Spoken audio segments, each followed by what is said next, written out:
Кратки најави за денешниот дневник. Субвенциите и откупните цени на земјоделските производи не се доволни за рентабилно производство, велат земјоделците.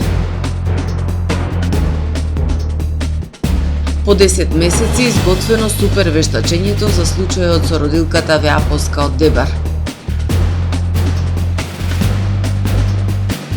По 50 години реновиран влезот на Општа болница Охрид.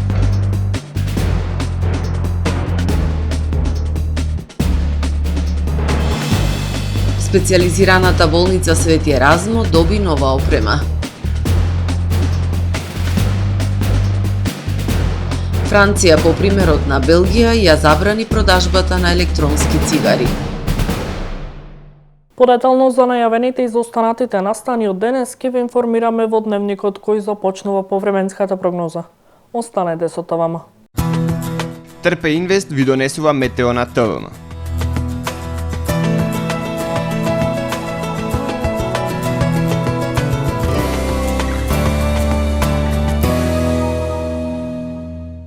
Денес во Охрид имавме облачно време со максимални 8 степени Целзиусови. Во попладневните часови услови за сосема слаби и локални врнежи од дожд. Во сабота центар на поле на низок воздушен притисок во централните и јужните предели на Италија ќе услови нестабилно време со врнежи од дожд, кои што ќе бидат проследени со засилен ветер. Локални врнежи од дожд се очекуваат и на Балканскиот полуостров, во западните предели на Пиринејскиот полуостров и Британските острови, а локално во крајните северни и источни предели со услови за слаби врнежи од снег. Во останатите делови од Европа стабилно време со зголемена облачност. На Балканскиот полуостров утре ќе преовладува умерено облачно време со повремени сончеви периоди. Максималните дневни температури ќе се движат во интервал од 1 до 16 степени. Во Македонија во сабота ќе преовладува умерено облачно, ветровито и потопло време со температури кои што ќе бидат во благ пораст. Ќе дува слаб југоисточен и југозападен ветер кој што во попладневните часови ќе промени правец и ќе дува умерен североисточен и северозападен ветер кој што ќе достигне брзина и до 20 км на час. Минималните температури ќе се движат во интервал од -1 до 6 степени, додека пак максималните дневни температури во Македонија утре ќе достигнат од 5 до 14 степени. Во Охрид во сабота ќе преовладува претежно облачно, ветровито и топло време. Ќе дува до умерен југозападен ветер. Минималната температура од 3 степени, додека пак дневната ќе достигне до 10 степени. Во Охрид во недела ќе преовладува умерено облачно време со сончеви периоди со максимални 11 степени Целзиусови. Во понеделник умерено облачно време со сончеви периоди, а попладне нестабилно со врнежи од дожд и снег. Минималната температура од 2 степени, додека пак дневната ќе достигне до 8 степени. Во вторник умерено облачно време со сончеви периоди и температура до 5 степени Целзиусови.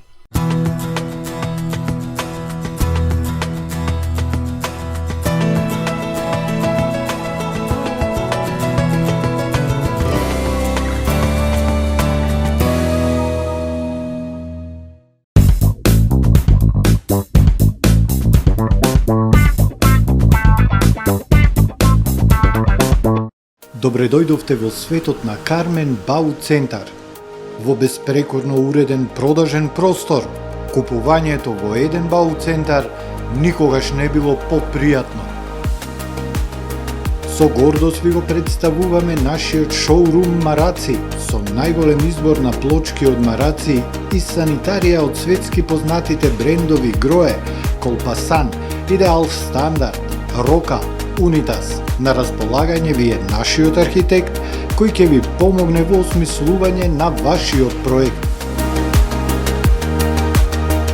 Располагаме со најбогатата палета на ламинат во државава. Одберете од 100 различни дизајни на Swiss Chrono.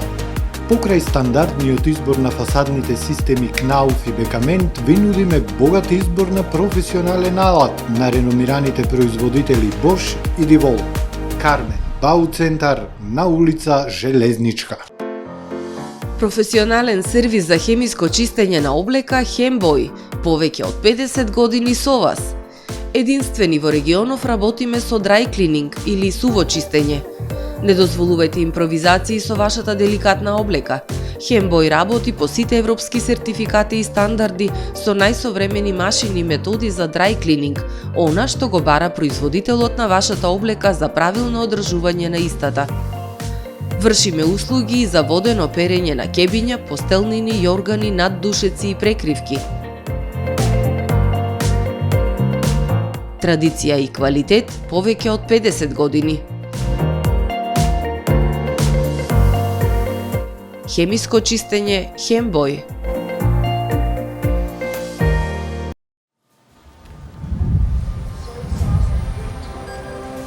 Во АМ магазинот се складираат голем број производи, кои преку синхронизирана работа на вработените успешно и навремено се дистрибуираат со сопствени возила. Кујната Анабела е веќе добро позната по неодоливиот вкус на домашни готвени јадења, како и кетеринг услуги за секакви настани. Секое утро нека ви започне со вкусните пецива од пекара Тамаро. Тамаро лебот стана препознатлив бренд кај потрошувачите. Зеленото пазарче изобилува со разновидни свежи зеленчуци и овошје. За вас, потрошувачите. Месарата Тамаро го има стандардот за најсвежо месо и месни производи. А во рибарницата секогаш може да најдете свежа риба и морски плодови. Располагаме со посебен дел за здрава, органска храна и голем избор на суплементи. Зад успехот на компанијата стои менеджерскиот тим на Тамаро Холдинг, кој со постојани обуки гради тимски успех на целата компанија. Го создадовме најголемиот хипермаркет според вашите потреби, бидејќи Тамаро маркетите се повеќе од маркет. Благодарение на вас, верните и лојални потрошувачи.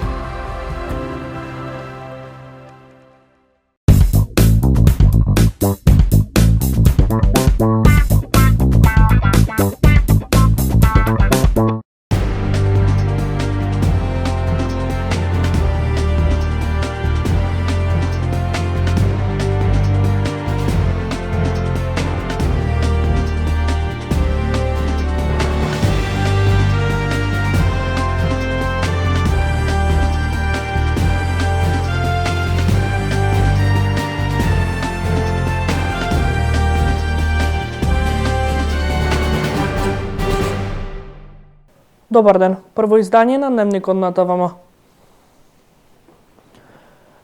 Македонија скоро 70% од потребите за храна ги задоволува од увоз. Тоа, меѓу другото, се должи на намаленото земјоделско производство. Голем дел земјоделски површини се необработени, младите бегаат од мотика, а на старите земјоделци не им стигнуваат субвенциите и откупните цени за да бидат рентабилни.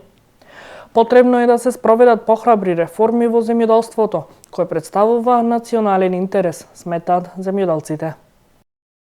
Во Македонија се намалуваат обработливите површини на кои се одгледуваат земјоделски производи. Податоците говорат дека состојбата станува алармантна, односно земјата најголем дел од потребите за храна ги задоволува од увоз, па така на трпезите наместо локалните квалитетни традиционални сорти се повеќе може да се најдат домати, краставици, пиперки од Грција, Турција, Србија, компири од Босна и Херцеговина, граф од Киргистан, јатки од Аргентина, лук дури од Кина. Главната причина според земјоделците е несоодветна аграрна политика во последните години. Потребно е да се спроведат похрабри реформи во земјоделството кое представува национален интерес, вели Ванчо Стојановски, земјоделец од Охридско. Според него една од мерките би била зголемување на данокот на необработени земјоделски површини со цел поголема искористеност на овие државни ресурси. Едноставно малку да ги приморат собствениците или да ги дадат под соодветна цена под наем, или по соодветна цена да ги продадат. Или пак и државата да ги услови секоја необработена површина да мора да се пријави и државата на некој начин да може да го регулира тоа да стопаниса, односно да ги дава без надоместок на земјоделците кои се заинтересирани да ги обработуваат тие површини. Една од мерките од државата би била и поголема финансиска помош, посебно за младите земјоделци. Стојановски за состојбата вина гледа и кај самите земјоделци, смета дека се неорганизирани и добар дел недоволно едуцирани. Неопходно е организирање на земјоделците во задруги, како и поголема финансиска помош за младите земјоделци и инвестирање во едукација за модерни земјоделски практики. Ако не се преструктурираме, односно ако не се организираме во задруги, тешко ќе дојдеме до соодветна цена пристаплива до пазарот, бидејќи земјоделските задруги многу големи бенефити преку нив би имале земјоделците, значи набавка на посовремена и поевтина механизација, обука на земјоделците, набавка на поевтини препарати и џубрива и во секој случај многу би биле во подобра позиција при преговарањето со откупувачите. Министерот за земјоделство информира дека се работи на донесување на новата програма. Заедно со представници на земјоделскиот сектор изминатиот период се работело на измена на правилници, законски и подзаконски акти. Сега е во фаза на носење на новата програма, која што исто така ја работиме заедно со земјоделските здруженија, со науката, морам да ја спомнам, со сите земјоделци од сите сектори, се со цел заедно да испланираме како ќе се движиме нареднава година. Јас очекувам дека после еден циклус производна година ќе можеме да ги мериме резултатите од ефектите. Оваа година во делот на субвенционирањето се прават одредени бирократски олеснувања кои што ќе значат помалку губење време на земјоделците, од друга страна се воспоставуваат и некои правила на игра кои што ќе значат зголемено производство. Производството на стратешки важните земјоделски култури ќе се стимулира со зголемување на субвенцијата, најави министерот. Покрај враќање на земјоделците во процесот преку програмата за рурален развој, министерот за земјоделство најави финансиски стимулации за ново започнати земјоделски бизниси. Дополнително ќе интервенираме во вклучување на нова енергија во земјоделството, тоа се младите земјоделци преку програми кои што ќе значат финансиска поддршка за влегување во земјоделскиот сектор. Министерот Трипуновски смета дека со партнерски однос со земјоделците и заедничко креирање на политики ќе успеат да го зголемат домашното земјоделско производство. По пауза од 10 месеци продолжува судскиот процес за родилката од Дебар, која при породувањето остана без 3 органи. Одбраната поднесе приговор на тимот кој го направи супервештачењето, оти според нив имало надворешни членови кои не биле дел од медицинскиот факултет, што се коси со законот. Случајот со Веапоска, во кој тројца лекари се товарат за тешки дела против здравието на луѓето, веќе 3-та година е во судница.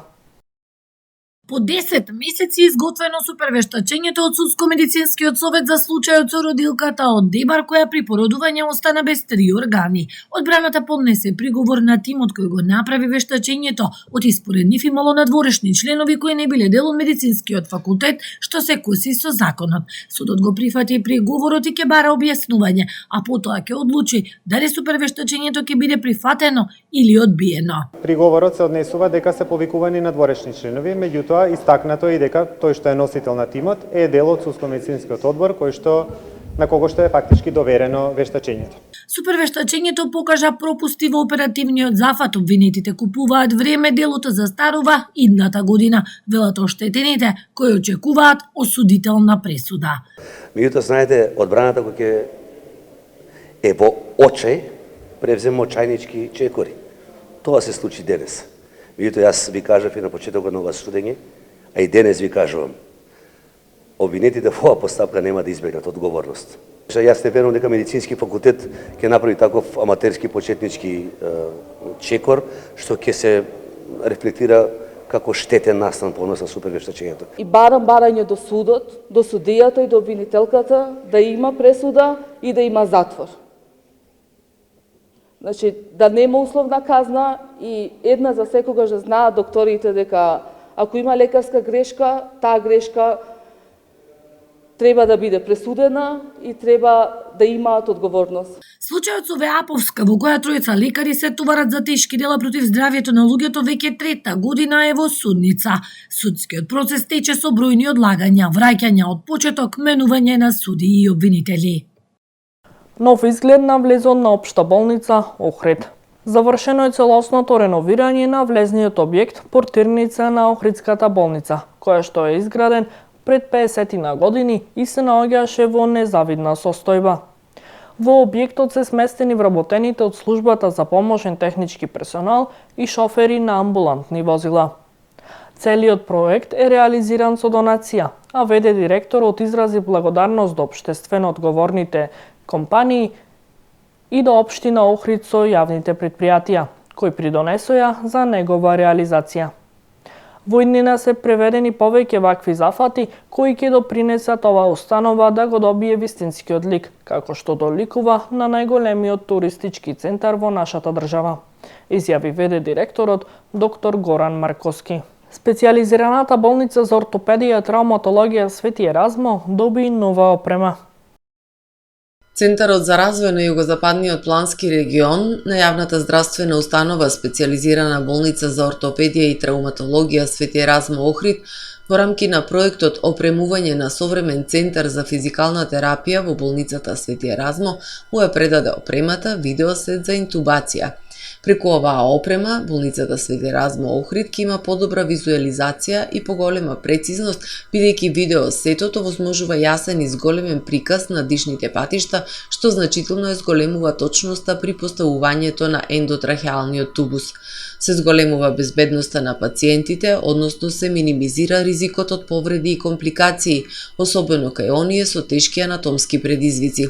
Видеосетот овозможува побрза и поефикасна интубација, која што е клучна во критични моменти. Проектот е имплементиран од Центарот за развој на југозападниот плански регион, а е финансиран преку Министерството за локална самоуправа и владата на Швајцарската конфедерација, Швајцарската агенција за развој и соработка во вредност од 1.852.364 денари. Мапирани 5 диви депонии, подигнати 22 метри кубни отпад, информира јавното предпријатие Охридски комуналец. Дивите депонии се лоцирани на следните локации: на улица Гоце Делчев, во населбите Воска и Далјан и на локалитет Лабино. Од 5 диви депонии подигнати се 22 метри кубни кабасти зелен отпад, како и градешен шут.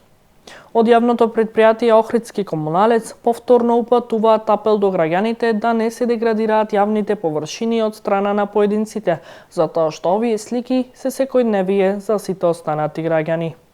Одбележана годишнината од смртта на Андон Дуков.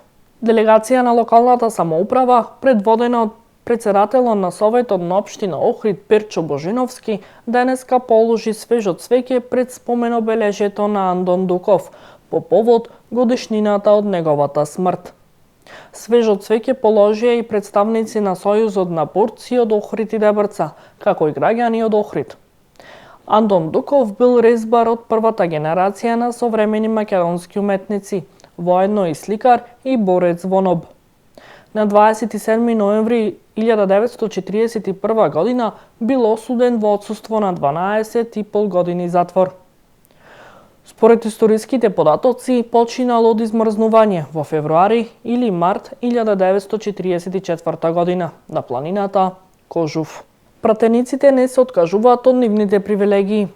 Народните избраници не го прифатија предлогот за намалување на патните трошоци за пратениците. За само 14 години се одлеале 6,5 милиони евра за патни трошоци на избраниците на народот. Народните избраници не го прифатија предлогот за намалување на патните трошоци за пратениците, односно тој не успеа да биде ниту ставен на дневен ред. Инаку предлогот кој беше поднесен од партијата Левица предвидуваше патните трошоци да се пресметуваат спрема пазарната цена на 6,5 литри на секои 100 изминати километри. За предлогот гласаа 23 пратеници од Левица и од СДСМ, еден пратеник од ДУИ гласаше против, а пратениците од владеачкото мнозинство воопшто не гласаа. Имаше еден против, немаше воздржани, иако во собранието имаше 100 присутни пратеници. Одбивањето на овој предлог да биде ставен на дневен ред значи дека останува на сила актуелниот закон за пратеници кој предвидува надоместок за користење автомобил во лична сопственост за службени цели во висина од 20% од продажната цена на 1 литар гориво според изминат километар. Според математиките, тоа значи дека за секој извозени 100 километри на пратениците им следуваат 1700 денари плюс патарини. Партијата Левица соопшти дека наредната недела ќе поднесат предлог за измени во Законот за работни односи и враќање на патните трошоци кои работодавачите ќе бидат обврзани да им ги исплатат на работниците, стоејќи на ставот дека доколку можат да се обезбедат патни трошоци за функционерите и пратениците, тогаш можат да се обезбедат и патни трошоци за работниците. Според пратеничката од Левица, Јована Мојсовска, во овие суми не се вметнати трошоците за кирии за пратениците, од кои повеќето имаат станови во Скопје, додека наплаќаат кирии од државата. Покрај кражбата со патните трошоци, пратениците дополнително ја злоупотребуваат и можноста за наплата на кирии од буџетот за станови во Скопје, кои се во сопственост на самите пратеници. Државната комисија за спречување корупција во 2020 година објави дека иако 23 пратеници имале сопствени станови или станови на име на членови од нивното потесно семејство во Скопје и покрај тоа примале надоместоци за користење автомобил за доаѓање и враќање на работа, односно за патување до Скопје и назад. Инаку за само 14 години се одлеале 6,5 милиони евра за патни трошоци на избраниците на народот. Почитувани гледачи, ова е се што подготви информативната редакција на ТВМ за првиот дневник. Ви благодарам за вниманието со кое не следевте. Пријатно!